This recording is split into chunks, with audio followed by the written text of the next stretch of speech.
one of the first delegations that has attended this water conference. Water has become a international issue. It's not only a national issue, but has become an international issue. And so the need to have a water conference where all stakeholders from different parts of the globe were invited. I was invited as a legislator of the Philippine Councilors League and representing the local authorities of the Philippines. And when I was there, I presented the legislative agenda as far as the water crisis is concerned. In the Philippines, we have what we call the water agenda initiated by the Office of the President. And it is the local legislators that actually do the legislation to implement this water agenda.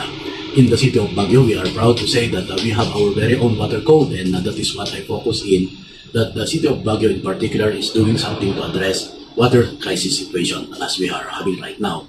So the Baguio Water District in particular has the different methodologies on how to extract more water and preserve more water. And we as councilors are there to make sure that the necessary policies are in place so that the solution being done by the executive department and in particular our water district is put in place properly. So as we are having a water problem at the moment, we are also doing something to address that situation because even in the future, that will be a big problem for the city of Baguio. So it's a collaboration between the executive and the legislative.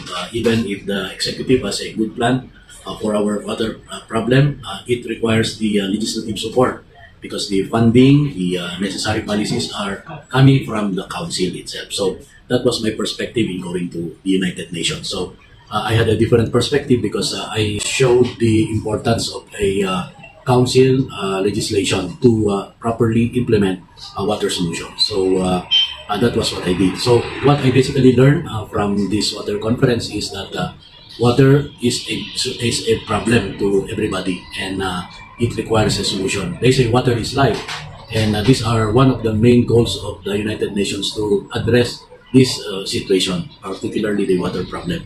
This is one of the sustainable development goals that the United Nations wants to achieve, and that is a solution to our water. So let us all do our part in solving this water problem. Let us conserve water for those who are basically in need. And of course, for the city government, let us make sure that it is well rationalized, it is well distributed, and there should not be abuse on the use of water to our existing water sources. So thank you again for this opportunity to represent the people of Baguio during that United Nations Water Conference at New York, USA. Also to represent the councilors as far as the legislative framework of water situation is concerned, and of course representing the Republic of the Philippines as the sole representative of the United Local Authorities of the Philippines. So if we try to compare problems all over the world, it is almost the same. It's water that is very important for the livelihood of everybody. In our next World Conference, which will be held in Bali, Indonesia, we will again be privileged to speak what we have done for the past year and how we are trying to convince other legislators to do their best to solve water crisis situation.